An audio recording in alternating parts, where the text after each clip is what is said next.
Hello, my name is Ian Williams and I'm the president of the New York Foreign Press Association. And it gives a great deal of pleasure to me to welcome back Sonia Shah.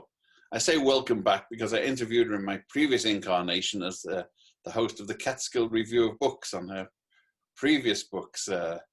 God knows how long ago that was now, but a decade maybe. Let's not count the ways, you don't look old enough. So we're talking to Sonia, whose books have always been thought-provoking and I would almost say digressive, except that sounds as though it's a put down. It isn't. It's because all human life is there, and all animal life, and all plant life in this particular one. The next great migration, which, in case I didn't see it before, it is here. Very classy cover, by the way. Thank you. And Sonia's thesis, if I may say so,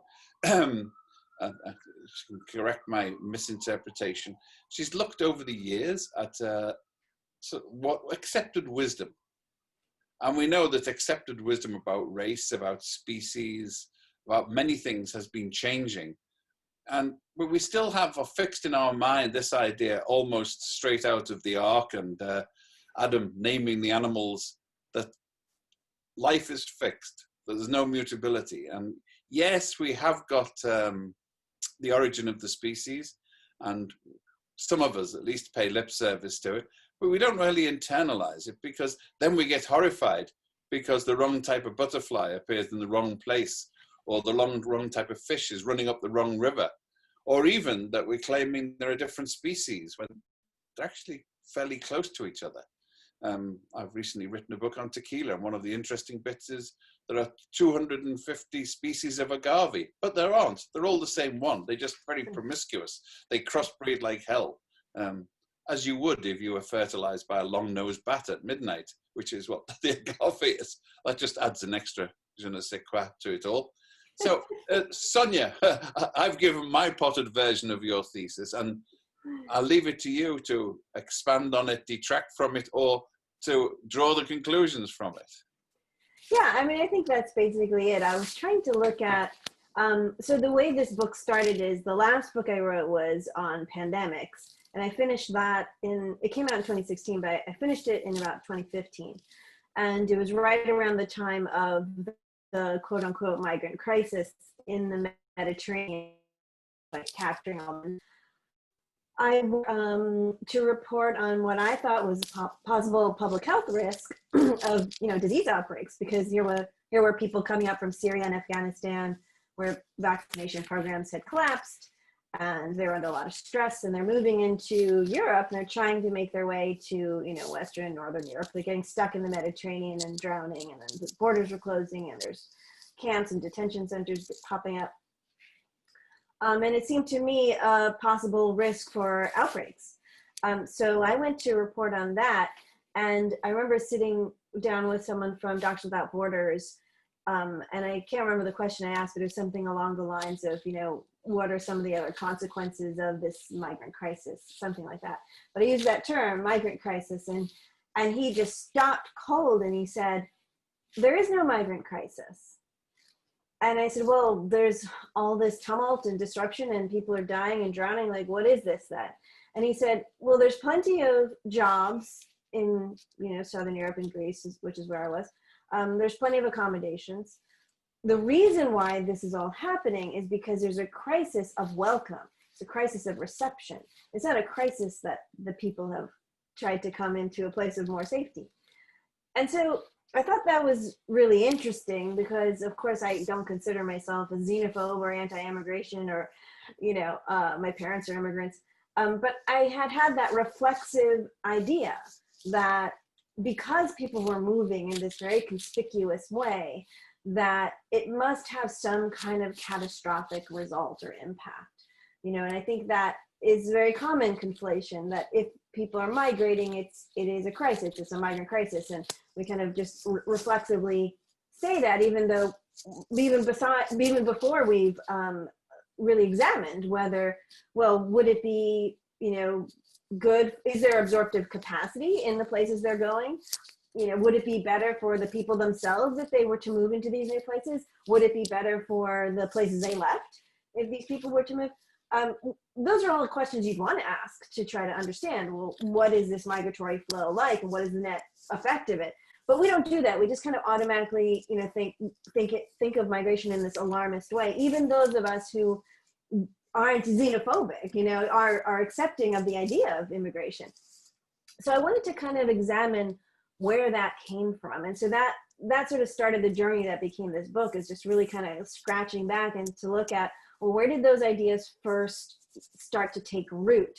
And I kind of trace it all back to our earliest ideas, sort of in the Western tradition, at least, about nature and where things belong. I was just thinking, I got an image as you were speaking, because I saw the international coverage where planes and boats and planes were converging on a few rubber dinghies going across the English Channel from France to England. And it occurred to me, there are train loads of people trundling through the Channel Tunnel. There are jumbo jets full of planes going overhead. There are Channel ferries with thousands of people, and they were into crisis. It was a half dozen people on a rubber dinghy coming across was causing all of this panic. And this is obviously sort of deep-rooted perception about having the right people in the right things in the right place. Like, there are people who throw conniptions at the idea of giant hogweed in the garden, but are very happy with a plot of potatoes there, both equally alien. And I'm prepared to agree the potatoes are tastier than the hogweed.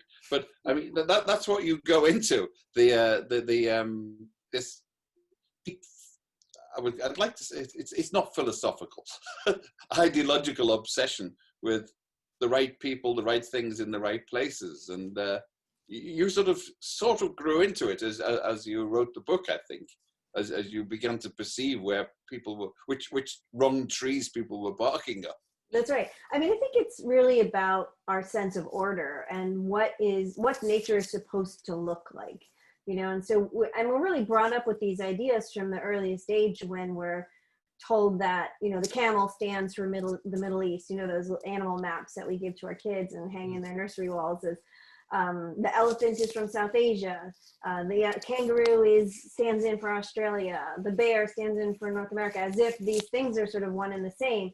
The wild creature and the place is just, they're conflated entirely.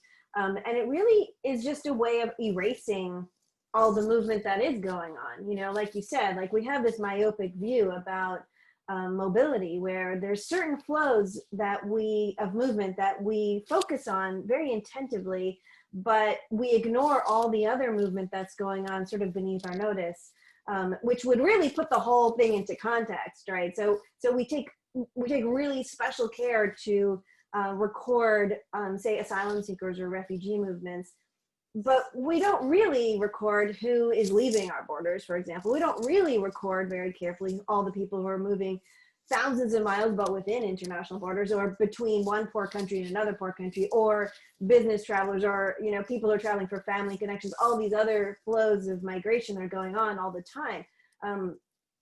We sort of erase all of that. And so then we have this myopic view in which we kind of tease out this one piece of migration and say, well, this is a problem because everything else is staying still and this is out of order. Once again, the analogy comes in, the hundreds of thousands of Britons who moved to Spain and then voted for Brexit so they could keep the foreigners out from Britain. Yeah, there's definitely that, pull up the ladders. When, I got here first, pull up the ladders. I mean, look at Donald Trump, for example. He's the son of an immigrant. His mother came over from Scotland. She was a penniless domestic worker.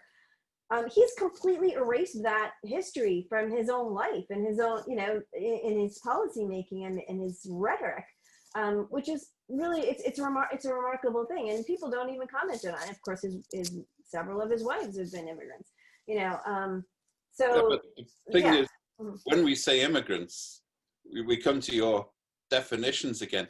Immigrants aren't white. Everybody knows immigrants aren't white.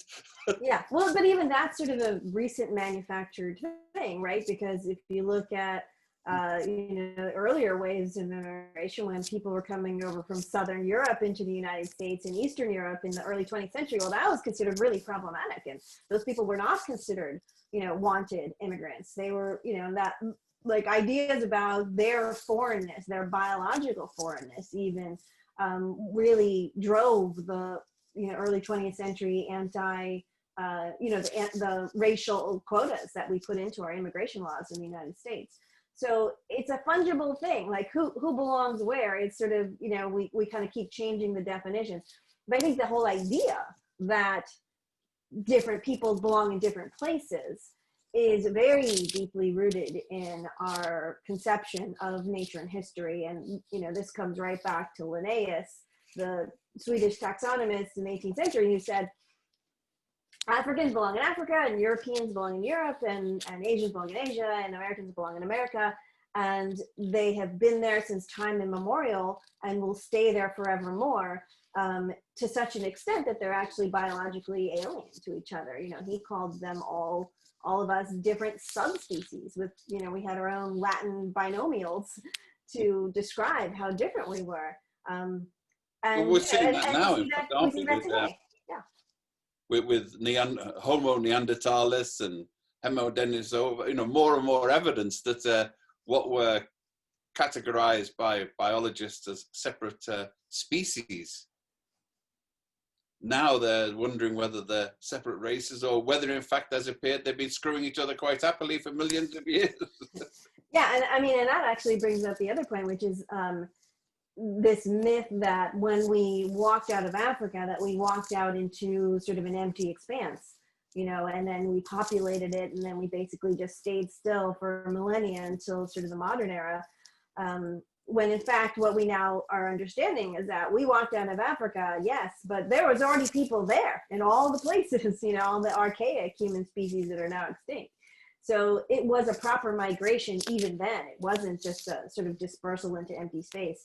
And we did what we always do when we migrate into new places, which is that we mixed, whether it was through war or love or something in between or a bit of both, and that's why we have their genes in our bodies now. Yes, I was a bit disappointed. I only got 4% Neanderthal genes when I did that. I expected far more myself, but it's almost disappointing, but that's not the way most people would look at it. In fact, I don't think you mentioned about this. The whole story of the Neanderthals is being reconceptualized because our first visions of it came from precisely these type of academics who had a very fixed definition of what an ape man was. So when they found the Neanderthal bones, they reassembled them and put them in a stooped image with huge shoulders and beetle brows, and in the textbooks, Neanderthals were brought up the way that the biologists and the historical biologists and the racists actually thought they should be. Yeah, I think there's just, in all of these moments when we have these new scientific discoveries, you can see this resistance to the idea that we're of a piece with all of this, the rest of nature and the other, other species and creatures and even archaic humans who have come before us. I think that was really striking when I was doing this research, is every step of the way as we've recovered our history of migration, there's been such pushback, in every moment when a scientist said, actually we did migrate more. Actually, we did walk out of Africa. Actually, when we got to Africa, there were people there already. Actually, when we went to the Americas, we came back also. Every step of the way, there's resistance, because there's such a strong sort of fundamental feeling, a habit of mind that, that we're exceptional and that we each belong in these exceptional places and we're kind of exceptionally suited to those places. In fact, there's another example from Britain, Mary Beard, the Roman historian. She, in a sort of throwaway remark, I think, mentioned the self-evident fact, which from skeletons and from evidence, that there were Roman Africans, high-ranking African Romans, and that there was even some Roman Chinese that they discovered. But this put huge swathes of the internet into paroxysms of rage, And, you know, this was the Romans. It wasn't even when they were saying they were English, for God's sake. They were Romans. The idea that our conquerors would be partly black or partly Chinese really was unpalatable and unacceptable to so many people who would probably think, you know, who would demur if you called them racist. Oh, right, right. It just sort of offends the sensibility. The other story like that I like is the white nationalists here in the United States. They have this thing that they do where they chug milk, and it's a way to sort of express what they feel is their particular genetic heritage as Europeans, that they can digest lactose. Well, it turns out that there's like different tribes in Africa and Asia that also have this particular gene because they also are dairy herders, you know? So the whole, you know, when you look closely at any of these things that we think are so special about ourselves, the story is always more complicated because all of our, you know, all of the borders between us, like any way you can categorize it, it's always just, it's a moment in time, right? It's just a snapshot of a process of continuous change. It keeps going at, you know, different rates and scales, but has been continuous. So whenever you capture one little bit of it and you try to like kind of, you know, draw these hard borders around it, there's always this fuzziness that really disrupts your argument. Well, I mean, part of, I think, the drawback of what you're doing is you're making an intellectual case against racism and against the fixed ideas. But the people you're arguing with tend not to be intellectuals in any sense of the word. So how do you get your message across about the mutability of humankind and the, you know, the transience of borders and fixed climate zones, especially, as you say, in the light of climate change? I mean, the evidence is there. The fish species are moving further and further north as the waters warm. The Arctic species are disappearing up to the North Pole because there's nowhere else for them to go. And on the other hand, God knows what's coming out of the deserts into climates. So how do you persuade people? Because they don't believe the evidence of their own eyes. I mean, it cannot be a coincidence, as they say, that the Southern Bush Baptist country that believes in the invariable nature of God doesn't notice that God's been sending some pretty hefty messages with a hurricane a week for the last 2 years. Well, I think the way not to do it is to write books. So, I mean, you know, it's just, it wasn't my intention to try to convince the hardcore white nationalists that, like, look, we're all migrants and migration is good, or rather adaptive, which is what I argue in the book, but more to try to build the argument among people who already are seeing this, right? So there's a lot of people who, and I consider myself in that category, who sort of recoiled from xenophobic policy and sentiment, but yet didn't really have my head wrapped around why it was bad to think that other cultures would be disruptive, or that newcomers might be, you know, economically costly, or, you know, that there's a lot of arguments that are on the surface about migration that are used to justify anti-migrant policies that I think have not been really addressed with a positive case for migration. You know, what I'm trying to do here is to, and this wasn't my intent when I started out, as I explained to you, I was just trying to understand, why do we think of migration as a crisis to begin with, you know, because why is that our starting point? But I think in so doing, what I found is that there really is a positive case to be made for migration. You know, it is an adaptive strategy. It is part of our evolutionary history. It's how we have survived on a changing planet from the beginning. You know, this is what we've been continuously doing, and our bodies are really built for it. So I think in the end, you know, giving more people a reason to understand that, well, migration doesn't have to be this, we don't have to make a utilitarian argument about it. You know, I mean, I think that's what we often are diminished to, is saying, well, these particular migrants are going to bring jobs, or these particular migrants aren't going to, you know, cause this kind of disruption. And we're still not able to make that actually positive case of migration in and of itself is a phenomenon that is going to happen. It continues to happen.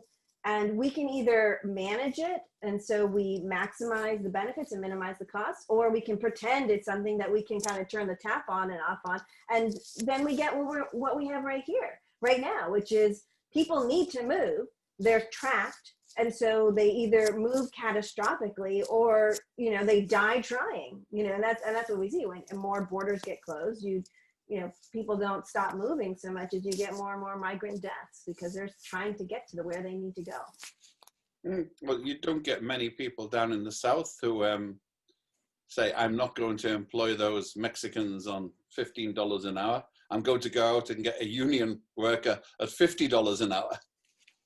It's an equation that you certainly don't often hear from the most strong supporters of the president and stopping migration, is it? I guess so. I mean, I don't actually know if those are the same people. You know, I suspect that there's a lot of employers of migrant workers who, you know, are really in a bind, because it used to be that the Republican Party was the party of pro-immigration, you know, that we needed more labor mobility because, and the idea of having, you know, cheap labor that you can kind of just turn off and on whenever you want was very appealing. So the crossover of the pro-migrant position from the Republican Party to the Democratic Party, which has happened over the last sort of few decades, I think puts a lot of, you know, that whole lobby of people, agriculturalists and others, who really rely on migrant labor in a kind of ideological bind that way. Well, I think there have been creative solutions since then. Drive down the labor costs of the people who are already here. until they come into synergy with the immigrants. That were, you know, with the destruction of the unions. Anyway, that's my own personal predicaments and predilections coming out. But you go beyond people, because you're also talking about the whole idea of alien species. Of you know, you illustrate this scientific myopia, tunnel vision, with the role of species and how they're considered alien. You know, I mean, nobody ever issued a butterfly with a passport. Yeah, quite. Nobody ever gave a giant hugweed a visa. You know, what's with this alien illegal stuff? That's right.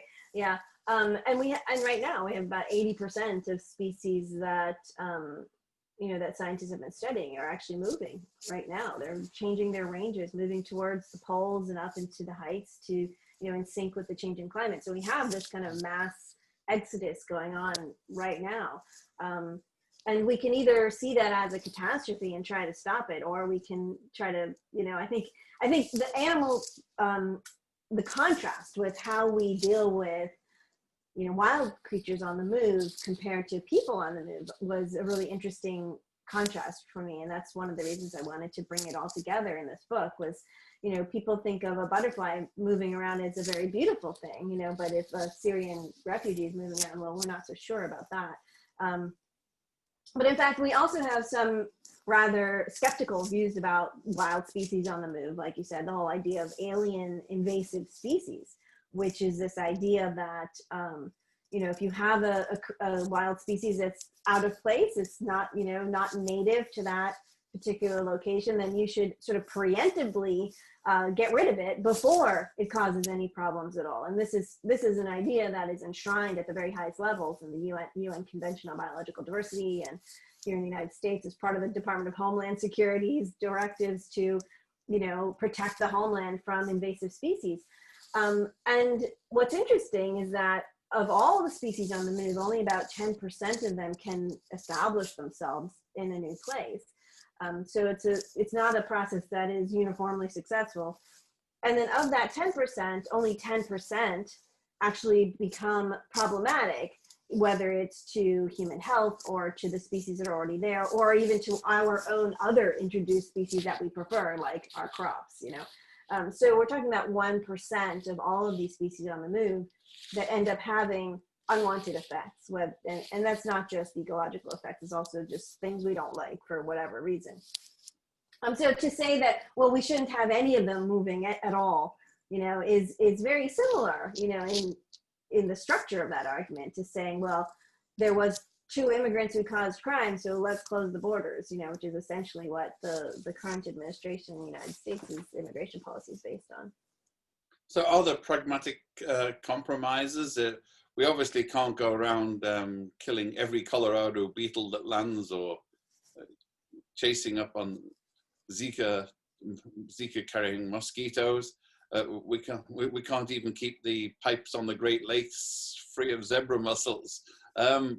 What can we do? To what extent do we be pragmatic about it, and to what extent do we panic and tear our hair out and say, this is alien? And no one's ever told me quite what it is that makes hogweed so repugnant. It's not harmful, it's not toxic, it does clog up the riverbanks, but why not live with it and find a use for it?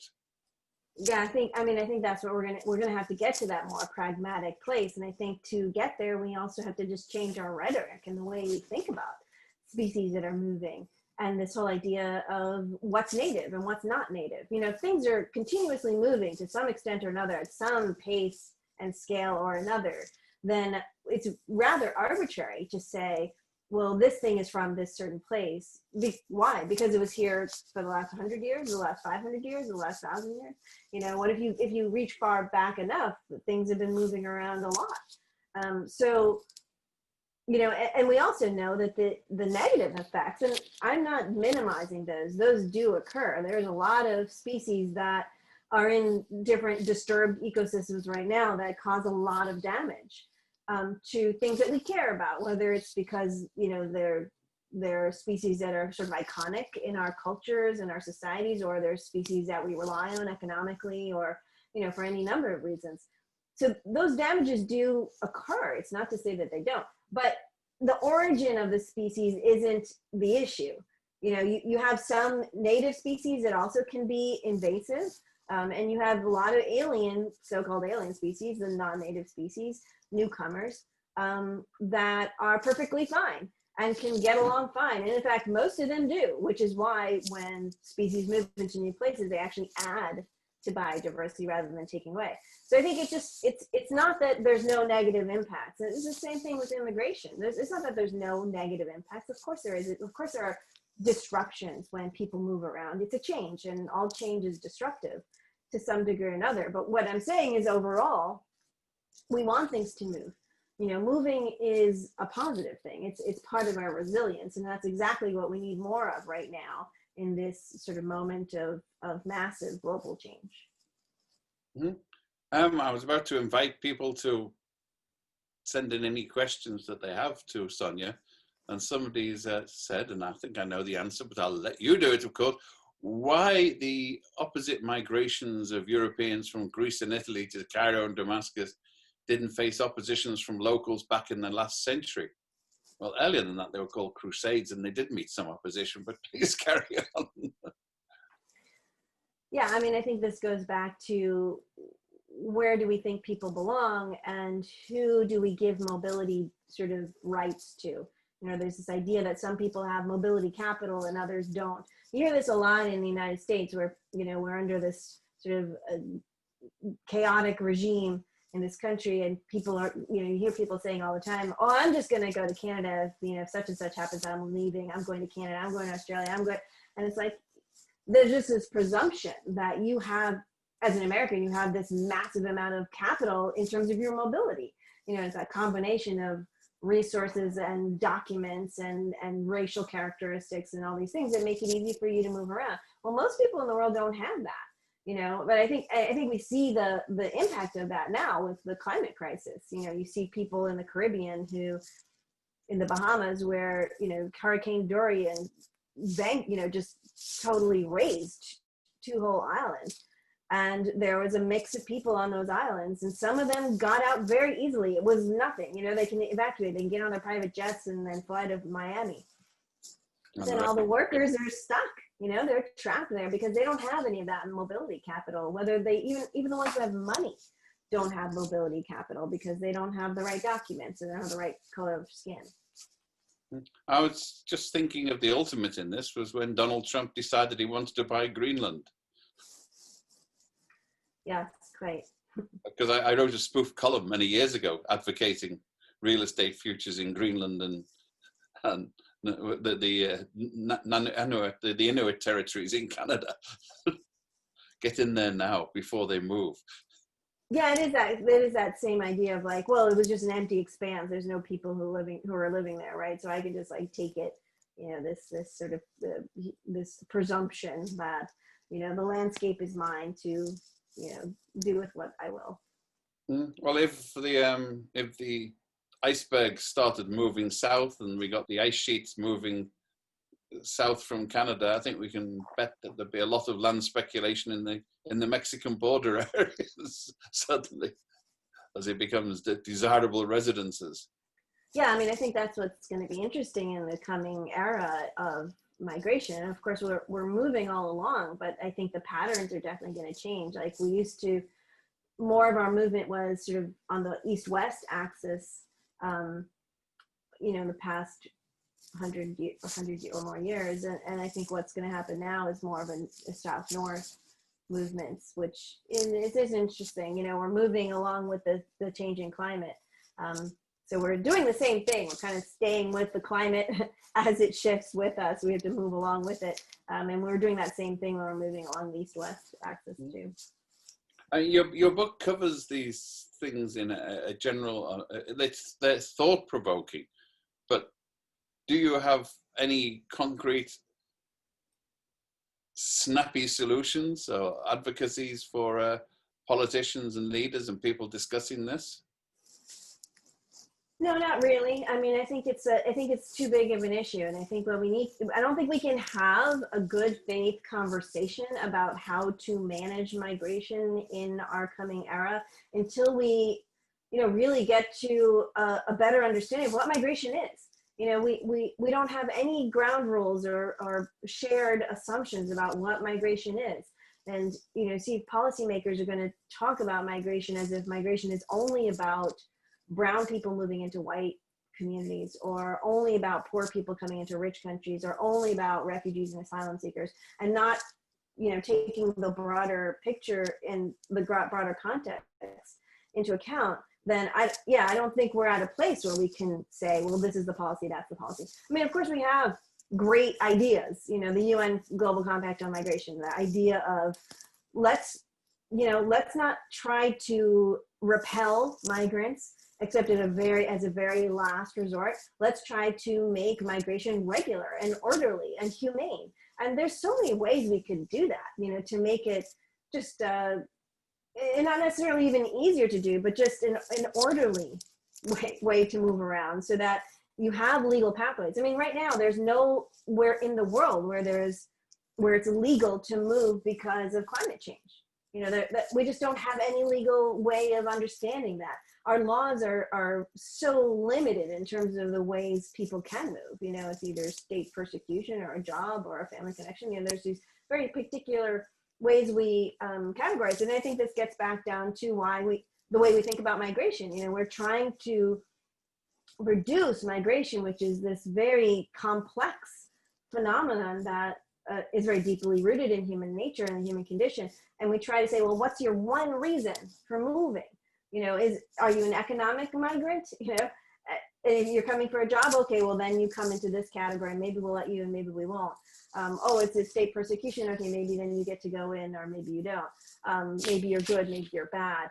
It's such a reductive way of looking at migration, because if you talk to any migrants, and anyone who's reported on migration will know this, nobody can distill their reasons for moving down to one thing. It's a continuum of many different reasons. Same thing as why people have children, or why people, have families. Like these are complex human behaviors. We can't distill them down to one reason. And policymakers who want to do that, we can't move forward if we're going to think of migration in such a simplistic fashion. I mean, we get to how should we put it? To some extent, it's presentation. Like if the population of Kiribati or the Maldives threatened with inundation from rising, there'll probably be a big chorus. So yes, let's welcome them. Let's give them refuge. 100 million people in Bangladesh as the Ganges Delta rises. I think less of a welcome altogether. Yeah, I think then it's no thank you. I think there's a lot of, if we were able to recover some of our own migratory past. You know, this, and I think that has to be part of coming to a new understanding about migration is to recover our own history as migrants. And we've erased so much of that in our general ideas about, you know, that people belong in certain places and that there's racial groups that are sort of biologically distinct, and there's a whole idea about history and our past wrapped up into all of that.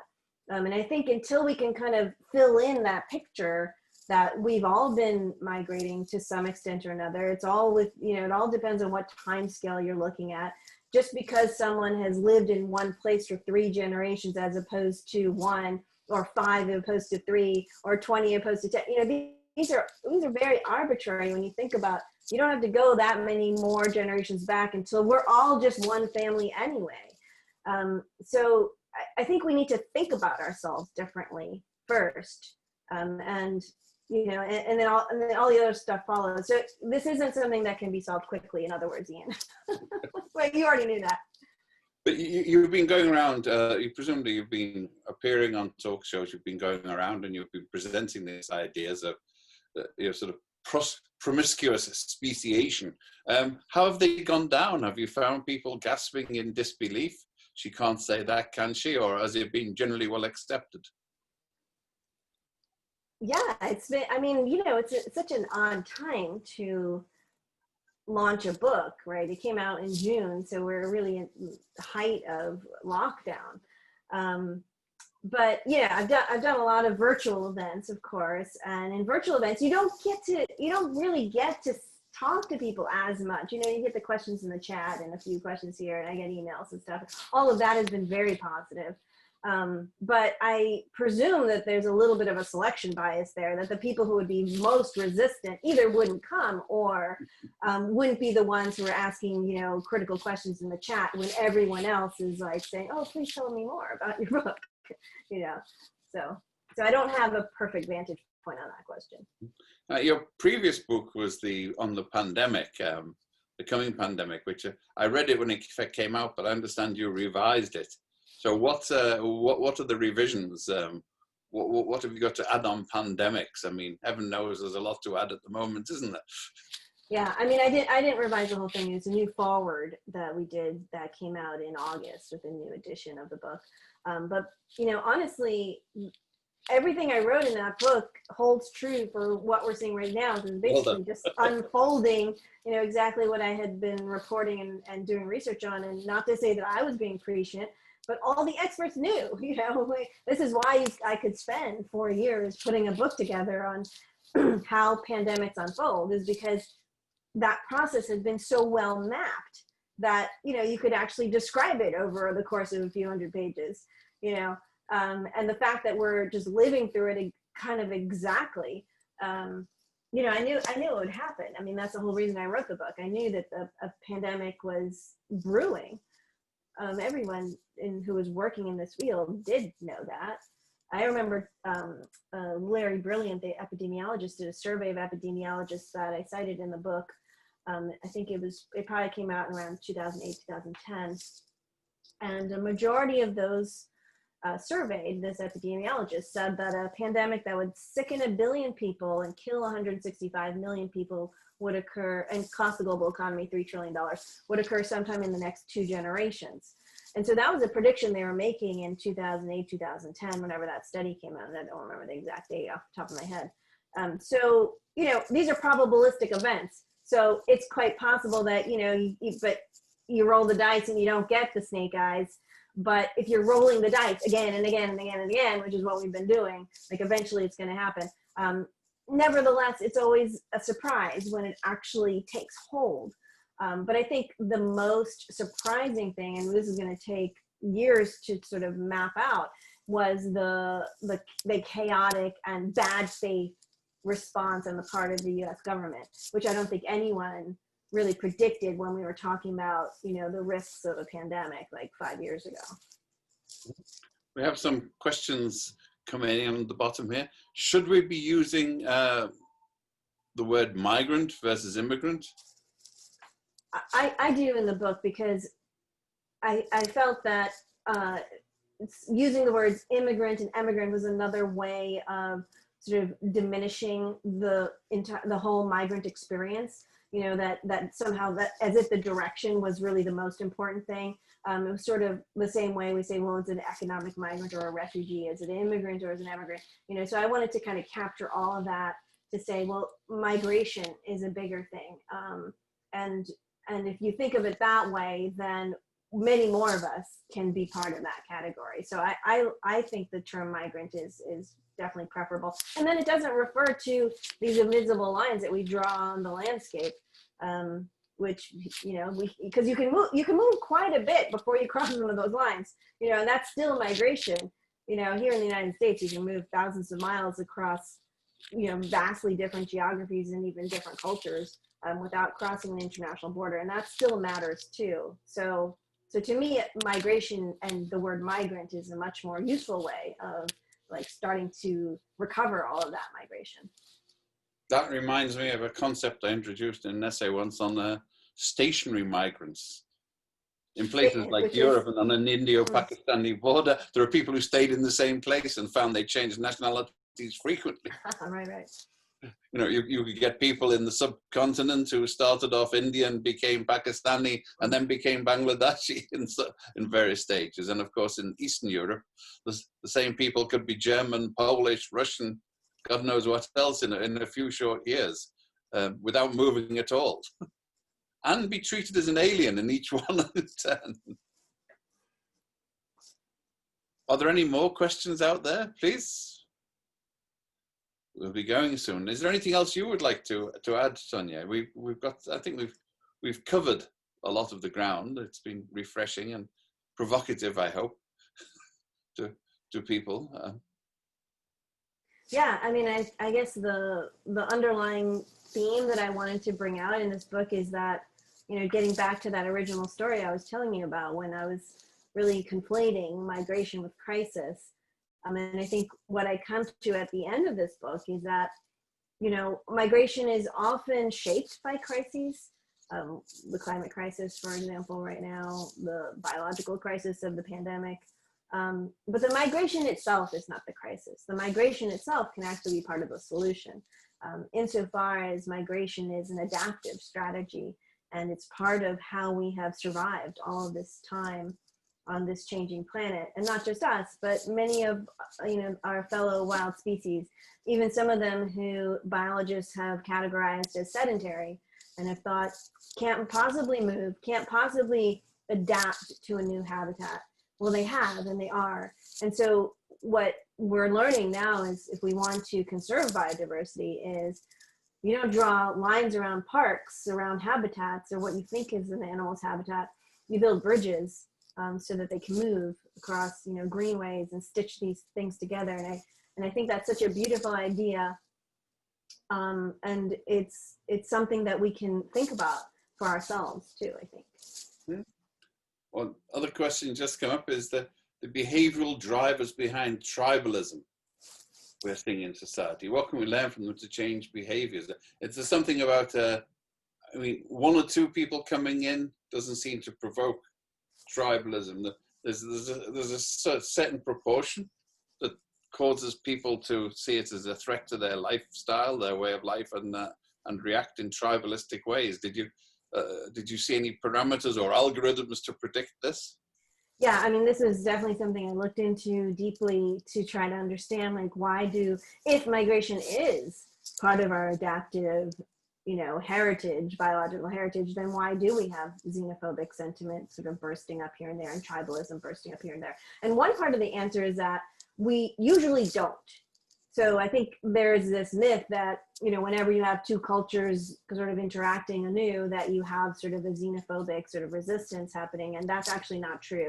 In the social science, when they kind of have looked into this, in most cases, people can enter into new societies and just assimilate, and they just become part of those societies, and nobody really notices, and it's not a big deal.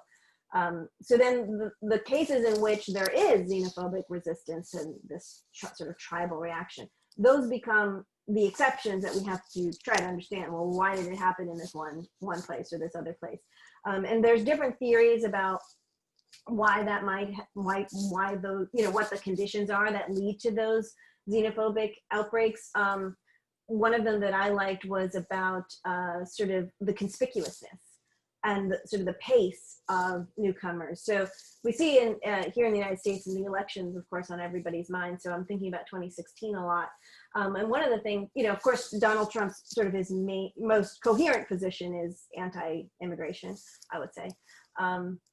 And probably true among his supporters too. Oh, consistent rather than coherent, I think. But okay, yeah, insistent, yes, persistent, I could say, yeah. And that the county, and if you look at the county level of in 2016, the counties that were most supportive of the president were not places where there was a high proportion of immigrants, and they were places that were relatively homogenous, but had a new influx of immigrants coming in from a very low level and kind of coming up fast. So it was really the pace from a low level coming up fast.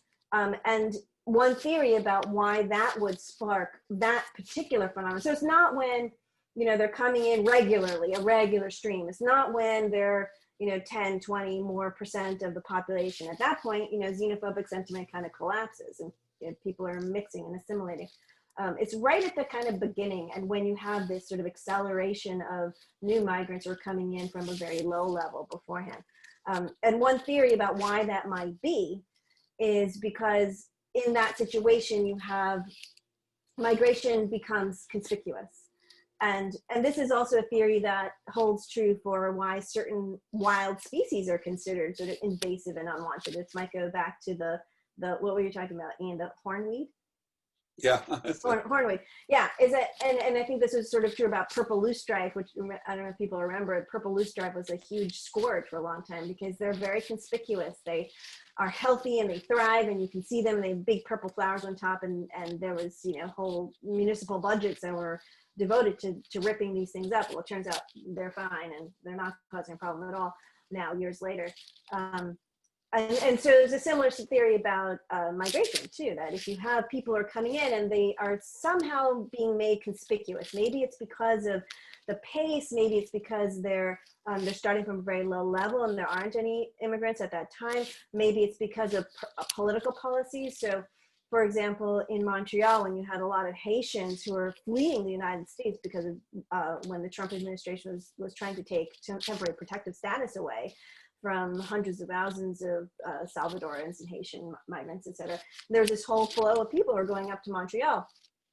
And the authorities there had them waiting outside the Olympic Stadium to get certain kinds of paperwork. And just because of the architecture of that building, you saw this big line of people kind of waiting around. And it just made this really relatively tiny trickle of people, considering how big Montreal is, right? This tiny trickle of people make them extremely conspicuous. It's right in the center of town, or it's in this place, it's highly trafficked. People are seeing it all the time. They're driving by.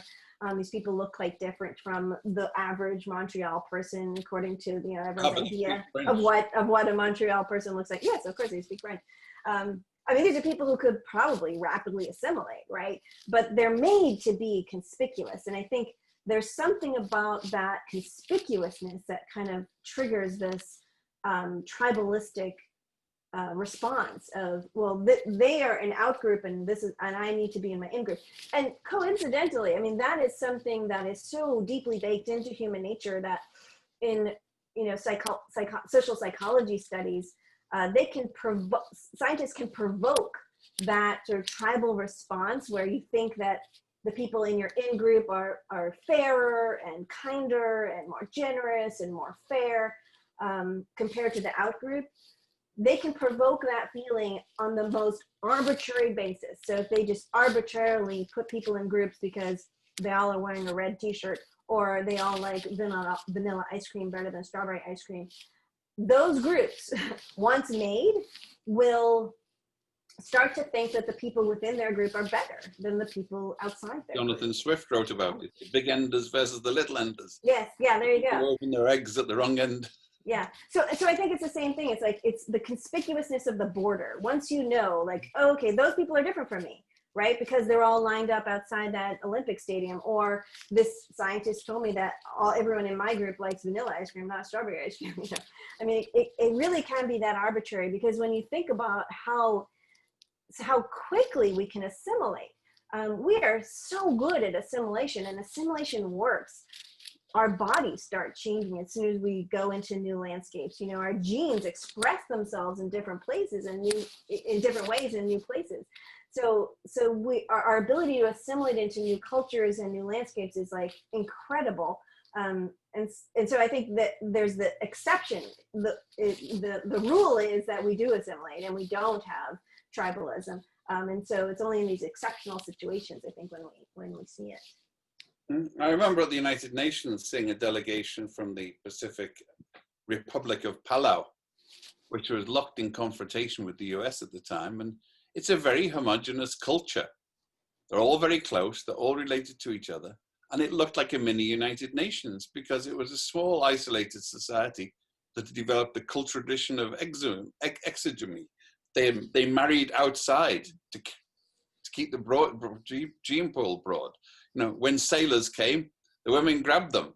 When visitors came, they grabbed them. So these are a mixture of every spectrum of black GI, Japanese invaders, visiting sailors, and they were all intensely close together. That they formed a group regardless. It was a touching sort of demonstration that that what we think of distinguishing marks here are not necessarily anywhere else. That's right. I always think of sort of the spots on the dog. Like we think of skin color as such an important, an important distinguishing criteria, or the shape of your eyes or the texture of your hair. But in ancient times, I mean, according to reconstructions by ancient historians, there were places where that was, the color of your eyes and your skin was, of course, noticed. Right, is a visual presentation, you notice it, but it was a totally meaningless details, like the color of the pants you're wearing, or like spots on the dog, right? Like there's other things they're looking at that were much more important as a criteria to say who's in our group and who's not in our group. Yeah, I asked a Japanese friend at the UN once, if you're going to report a mugging in a Tokyo police station, what characteristics do you describe? And you could see where I was coming from, because here you would say, well, he had blue eyes, he was blonde, or he had this color skin. What do you do in a society where everybody looks the same? And it turns out, he said it was nose size. They described the size of the nose first and the face. But I think there's also, we also have a blindness to racial characteristics that seem out of place. I mean, my husband is Caucasian and he has blue eyes, but he has hooded eyes, which we think of as an Asian characteristic, an Asian racial characteristic, and it basically just never gets noticed on him, so because it's sort of, we have that change blindness of like, oh, that's, it's like the black queen of hearts, right? You see that card and you're like, which one is it? Is it a heart or is it a spade? Because it should be this color with that shape. And you sort of your mind just kind of invisibilizes the part of it that doesn't quite make sense. Well, I think we're coming to the end now, Sonia. I think it's been a lively discussion, and just to remind everybody, especially on the panel, this is the book that you want to order and finish off. And I'd like to thank you very, very much. What's your next book? I need to take a break and absorb all the changes that are happening. I feel like I can't decide until after the election, because it's just too all-consuming, and I think it's really going to decide the future of this country, at least, and probably have some follow-on effects. Probably too. Whether you're allowed to write books or not. Yeah, well, exactly. Will journalism exist? We'll see. Yes. Well, thank you very much, Sonia. This is Ian Williams from the Foreign Press Association of New York and the USA. And we've been holding a press conference here with Sonia Shah about her book, The Next Great Migration. And tomorrow we have another set of migrations to consider. We're hosting Bianca Jagger, who is talking about Nicaragua and what President Ortega has done to it. She is not a fan, it would appear.